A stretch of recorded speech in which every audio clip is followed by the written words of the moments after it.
Dans un village reculé au cœur des montagnes se cachait une vérité troublante.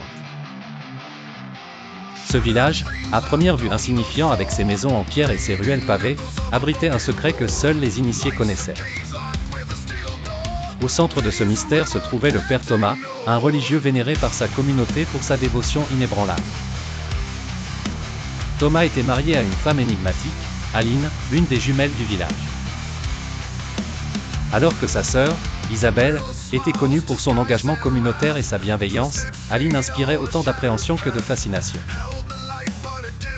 Plusieurs habitants prétendaient qu'elle possédait des pouvoirs inhabituels, murmurant qu'elle était une sorcière.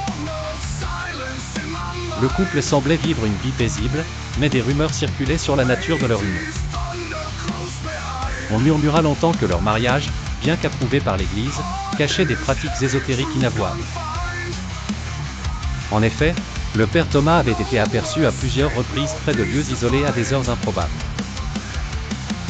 Une nuit, alors que la lune était haute et que le vent glacial souffle au travers des montagnes, un groupe de jeunes curieux décide de suivre discrètement le religieux pour découvrir la vérité. Armés de leur courage juvénile, ils le voient se diriger vers une clairière cachée par de vieux chênes majestueux.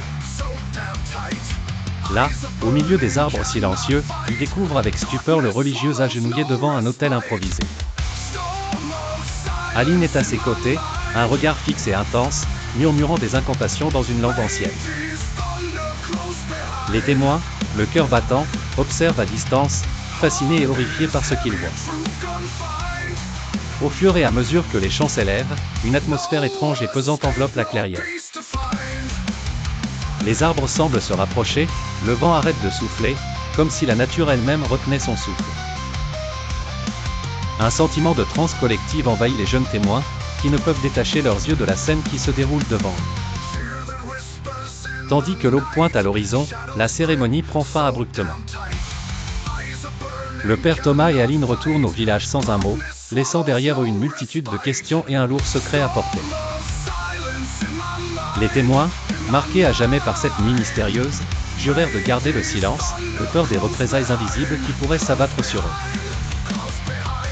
Cette nuit changea à jamais le regard que les villageois portaient sur le père Thomas et sur le mariage qui, jusqu'alors, avait semblé si innocent. Quelque part entre la foi et la sorcellerie, le village vivait désormais dans une tension palpable, partagée entre la crainte des découvertes et la nécessité de préserver les apparences. Ainsi, bien que la façade du petit village montagnard ait préservé son apparente banalité, son histoire était désormais teintée de mystères et de secrets intimes, rappelant à tous que derrière le reflet tranquille de l'eau se cache parfois un orage menaçant. L'alliance entre le religieux et la jumelle sorcière restait l'un des grands non-dits que personne n'osait nommer, mais dont tous ressentaient le poids chaque jour.